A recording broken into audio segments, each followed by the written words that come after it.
Hi friends, Karthik Deepa சீரியலில் செம்ம இன்ட்ரெஸ்டிங்கான எபிசோடு தாங்க பார்க்க போகிறோம். அதுக்கு முன்னாடி வீடியோ ஸ்கிப் பண்ணாமல் கேளுங்க. வீடியோ பிடிச்சிருந்தால் லைக் பண்ணுங்கள், ரொம்ப பிடிச்சிருந்தால் ஃபாலோ பண்ணுங்கள். வாங்க ஃப்ரெண்ட்ஸ், வீடியோவில் என்ன நடக்குதுன்னு பார்க்கலாம். ஆனந்த் பார்த்தீங்கன்னா கம்பெனி விஷயமா வந்து பெங்களூர் போயிருப்பாங்க. அந்த ஒர்க்கெல்லாம் முடிச்சுட்டு அவங்களோட ஃபேக்ட்ரிக்கு வருவாங்க. அப்போ பார்த்தீங்கன்னா அருண் இருப்பாங்க. என்னடா அருண் என்ன வச்சுக்கிட்டு இருக்க அப்படின்னு கேட்பாங்க. அப்போ உடனே அருண் சொல்லுவாங்க, எல்லாம் ரம்யா பற்றி தான். ரம்யா வந்து நேற்று கார்த்திக் வெட்டிங் ஃபங்க்ஷனுக்கு வந்திருந்தா. நல்ல வேலை வந்து ரம்யா வந்து கார்த்திகை பார்க்கல. அவங்களோட அப்பாவுக்கு ஹார்ட் அட்டாக்னு ஃபோன் வந்துச்சு. அதுக்கப்புறம் பார்த்தீங்கன்னா ரம்யா கிளம்பி ஹாஸ்பிட்டலுக்கு போய்த்தா. ரம்யா மீட் பண்ணியிருந்தா கார்த்திக் வந்து கண்டிப்பாக பார்த்துருப்பா.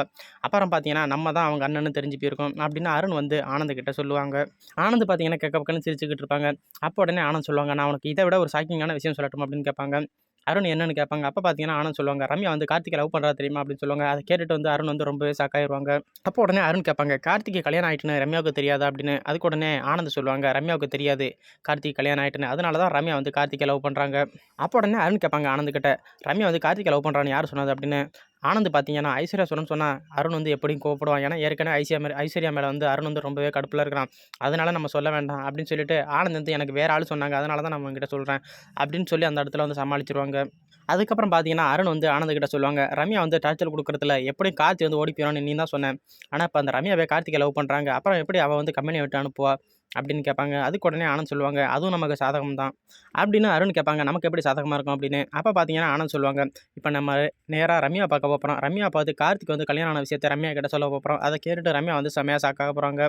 அதனால நமக்கு என்னடா யூஸ் அப்படின்னு அருண் கேட்பாங்க. அப்போ உடனே ஆனந்த் சொல்லுவாங்க, அந்த ரம்யாவை பற்றி உனக்கு தெரியாது, ரம்யாவை பற்றி எனக்கு தான் நல்லாவே தெரியும். ரம்யா வந்து ஒரு காரியத்தை நினச்சிட்டானா அதை அடையாமல் விட மாட்டா. கண்டிப்பாக அவள் கார்த்தியை லவ் பண்ணியிருக்கா. தீபா கிட்டேருந்து பிரித்து எப்படியும் கார்த்தியை வந்து கல்யாணம் பண்ணாமல் அந்த ரம்யா வந்து விட மாட்டா. அவள் கேரக்டர் ரொம்பவே மோசமான கேரக்டர். அவளை பற்றி ஃபுல்லாக ஏ டு இசட் எனக்கு தான் தெரியும் அப்படின்னு சொல்லுவாங்க. அதை கேட்டுட்டு ரொம்பவே அருண் வந்து அதிர்ச்சி அடைவாங்க. அதனால தான் நான் என்ன சொல்கிறேன்னா, நேராக நம்ம ரம்யாவை பார்த்து கார்த்திக் வந்து கல்யாணம் ஆச்சு, உங்கள் ஃப்ரெண்டு தீபா தான் கார்த்திகோட ஒய்ஃபு அப்படி இப்படின்னு சொல்லி இல்லாத புள்ளத்தையெல்லாம் சொல்லி அந்த ரம்யா கிட்ட வந்து ஏற்றி விடுவோம்.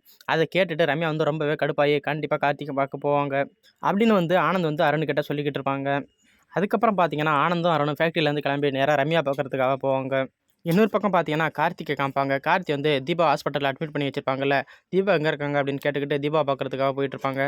தீபா பார்த்த உடனே என்னாச்சு தீபா அப்படின்னு கேட்பாங்க. அதுக்கு உடனே தீபா சொல்லுவாங்க, இல்லைங்க நான் மார்க்கெட் போய்ட்டு காய்கறி வாங்கிட்டு இருந்தேன், அந்த வழியாக ஒரு கார் வந்துச்சு, அதாங்க நான் அடிச்சிட்டு அப்படின்னு சொல்லுவாங்க.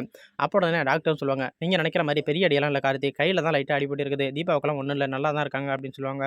தீபாவுமே நான் நல்லா தான் இருக்கேன் கார்த்திக் சார் அப்படின்னு சொல்லிட்டு பேசிக்கிட்டு இருப்பாங்க.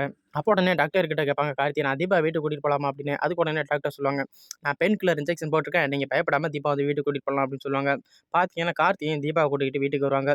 அப்போ உடனே கார்த்தி கேட்பாங்க தீபா கிட்ட, உங்களுக்கு எப்படி தீபா ஆக்சிடென்ட் ஆச்சு அப்படின்னு. அதுக்கு உடனே தீபா சொல்லுவாங்க, நான் ஓரமாக தாங்க நடந்து வந்துகிட்டு இருந்தேன், அந்த காருக்காரன் தான் பார்க்காம கொண்டாந்து என் மேலே கொண்டாந்து விட்டுட்டான் அப்படின்னு.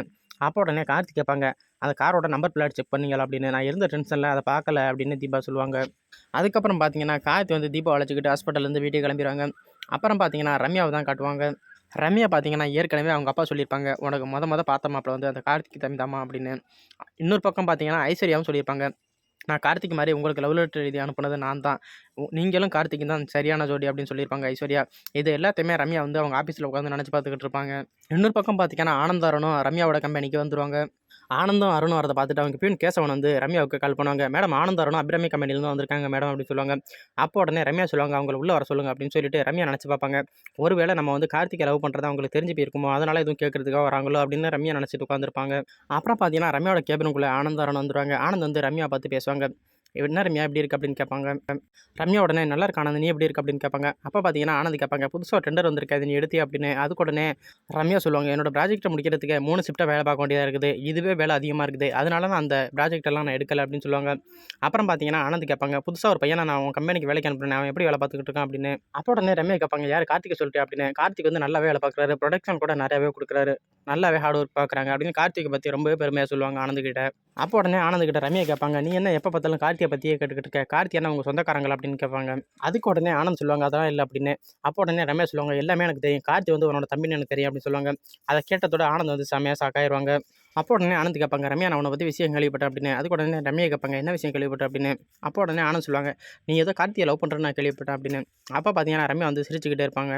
அப்போ ரம்யா சொல்லுவாங்க, நான் வந்து கார்த்திக் வந்து காதலிக்கிறவர். எனக்கு இந்த காதல், கத்திரிக்காய் எதுவுமே பிடிக்காது. எனக்கு காதல் மேலலாம் இன்ட்ரெஸ்ட் இல்ல அப்படின்னு சொல்லி போய் சொல்லிருவாங்க. அப்போ உடனே ஆனந்த் சொல்லுவாங்க, கார்த்திக்கு கல்யாணம் ஆகி தீபான்னு ஒரு பொண்ணு இருக்கா உனக்கு தெரியுமா அப்படின்னு. அதுக்கு உடனே ரம்யா சொல்லுவாங்க, தீபா வந்து என்னோட ஃப்ரெண்டு தான் அப்படின்னு சொல்லுவாங்க. அதை கேட்டுட்டு அருண் வந்து செமையா ஷாக் ஆயிருவாங்க. அப்போ பார்த்தீங்கன்னா ரம்யா சொல்லுவாங்க, தீபா வந்து என்னோட பெஸ்ட் ஃப்ரெண்டு. அவள் புருஷன்னு தெரிஞ்சா நான் எப்படி கார்த்திக் வந்து லவ் பண்ண முடியும் அப்படின்னு கேட்பாங்க. ஆனந்த் பார்த்தீங்கன்னா எதுவுமே பதில் சொல்ல முடியாமல் அப்படியே வாயடிச்சு போய் நிற்பாங்க. அதுக்கப்புறம் பார்த்தீங்கன்னா ஆனந்த் சொல்லுவாங்க, நான் பேசல எதையும் நீ மனசில் வச்சுக்காத, நான் கிளம்புறேன் அப்படின்னு சொல்லிட்டு ஆனந்த் அருணும் கம்பெனிலேருந்து கிளம்பிடுவாங்க. இன்னொரு பக்கம் பார்த்தீங்கன்னா நம்ம தீபாவை காமிப்பாங்க. தீபாவும் கார்த்திக்கும் அபிராமி வீட்டுக்கு வந்துகிட்டு இருப்பாங்க. அபிராமி வந்து தீபா வரதை பார்த்துட்டு ரொம்பவே அதிர்ச்சி அடைவாங்க. என்ன தீபா என்னாச்சு அப்படின்னு. அதுக்கு உடனே தீபா சொல்லுவாங்க, மார்க்கெட்லேருந்து நான் காய்கறி வாங்கிட்டு வந்தேன். அந்த வழியாக ஒரு கார் வந்து என்ன ஆக்சிடென்ட் பண்ணிட்டு அப்படின்னு சொல்லுவாங்க. அதை கேட்டுட்டு அபிராமி பார்த்தீங்கன்னா ரொம்பவே ஃபீல் பண்ணுவாங்க அந்த இடத்துல. இதாங்க இன்னைக்கான எபிசோட். தேங்க்ஸ் ஃபார் வாட்சிங். Bye bye. தீபா வந்து ஆக்சிடென்ட் ஆச்சுன்னு சொன்னதோட கார்த்தி கேட்பாங்க, இது வந்து சர்ச்சைலாம் நடக்கலங்க, யாரோ சதி பண்ணி தான் இதை நடத்தியிருக்காங்க. என்ன வந்து ஒருத்தவங்க கத்தியால் குத்த வந்தாங்க. அப்போ தான் என்னை காரை விட்டு அடிக்க பார்த்தாங்க அப்படின்னு சொன்னதோட கார்த்தி அதை கேட்டுட்டு செம்மையாக ஷாக் ஆயிடுவாங்க. அப்போ உடனே கார்த்தி கேட்பாங்க, நீ இந்த நம்பர் நோட் பண்ணல தானே அப்படின்னு கேட்பாங்க. தீபா சொல்லுவாங்க, ஆமாம் கார்த்திக் சார், நான் அந்த நம்பரை வந்து சரியாகவே நான் கவனிக்கல பதட்டத்தில். ஓகே தீபா, நீங்கள் ரெஸ்ட் எடுங்க, நான் போய்த்து பார்த்துக்கிறேன் அப்படின்னு சொல்லிட்டு அப்பயே பார்த்தீங்கன்னா கார்த்தி வந்து பைக் எடுத்துக்கிட்டு நேராக ஆக்சிடென்ட் நடந்த இடத்துக்கு போயிடுவாங்க.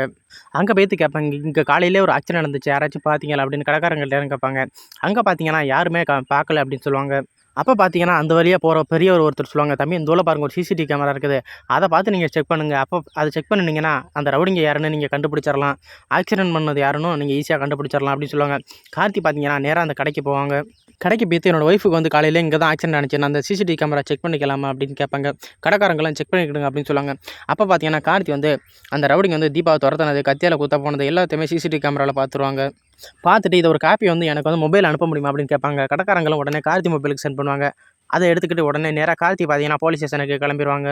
அதுக்கப்புறம் பார்த்தீங்கன்னா போகிற வழியில் சரவணாவுக்கு கால் பண்ணுவாங்க. சரவணாவுமே கார்த்திக் கூட வந்துருவாங்க. கார்த்தியும் சரவணாவும் சேர்ந்து நேராக இன்ஸ்பெக்டரை பார்க்கறதுக்கு போவாங்க. போலீஸை பார்த்து கார்த்தி வந்து நடந்த உண்மை எல்லாத்தையுமே சொல்லுவாங்க.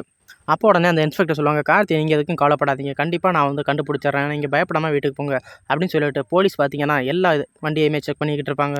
இன்னொரு பக்கம் பார்த்தீங்கன்னா ஐஸ்வர்யாவை தான் காட்டுவாங்க. ஐஸ்வர்யா வந்து ரொம்ப பதட்டத்தோடு இருப்பாங்க. கார்த்தி ஒரு வேளை கண்டுபிடிச்சிட்டா என்ன பண்ணுறது அப்படின்னு அந்த ரவுடிங்களுக்கு ஐஸ்வர்யா கால் பண்ணுவாங்க. அப்போ உடனே அந்த ரவுடிங்க சொல்லுவாங்க, மேடம் நாங்கள் பக்காவாக சேஃபான இடத்துல இருக்கோம் மேடம், இவங்களை வந்து யாராலுமே கண்டுபிடிக்க முடியாது மேடம், நாங்கள் அந்த காரோட நம்பரையுமே சேஞ்ச் பண்ணிட்டோம், எங்களை வந்து அந்த போலீஸே நினச்சாலும் கண்டுபிடிக்க முடியாது அப்படின்னு சொல்லுவாங்க. அதை கேட்டுட்டு உடனே ஐஸ்வர்யா சொல்லுவாங்க, நீங்கள் என்ன ஒரு மாதத்துக்கு இந்த சிட்டியை விட்டு வெளியே போகாதீங்க, நீங்கள் வந்து அந்த பில்டிங்லேயே இருங்க, உங்களுக்கு நேரத்துக்கு தேவையான சாப்பாடு எல்லாமே அங்கே வந்துடும் அப்படின்னு சொன்னதோட அந்த ரவுடிங்களும், சரிங்க மேடம், நீங்கள் நேரத்துக்கு சாப்பாடு அமௌண்ட் எல்லாத்தையுமே அனுப்பிடுங்க மேடம், இல்லைனா எங்களால் எதுவுமே பண்ண முடியாது மேடம், அப்புறம் நீங்கள் தான் மாட்டிக்கிடுவீங்க அப்படின்னு ஐஸ்வர்யாவுக்கு வந்து பயத்தை காட்டுவாங்க. ஐஸ்வர்யாவும் பார்த்தீங்கன்னா நீங்கள் சொல்ல மாதிரியே நான் எல்லாத்தையுமே பண்ணிடுறேன் அப்படின்னு சொல்லிடுவாங்க.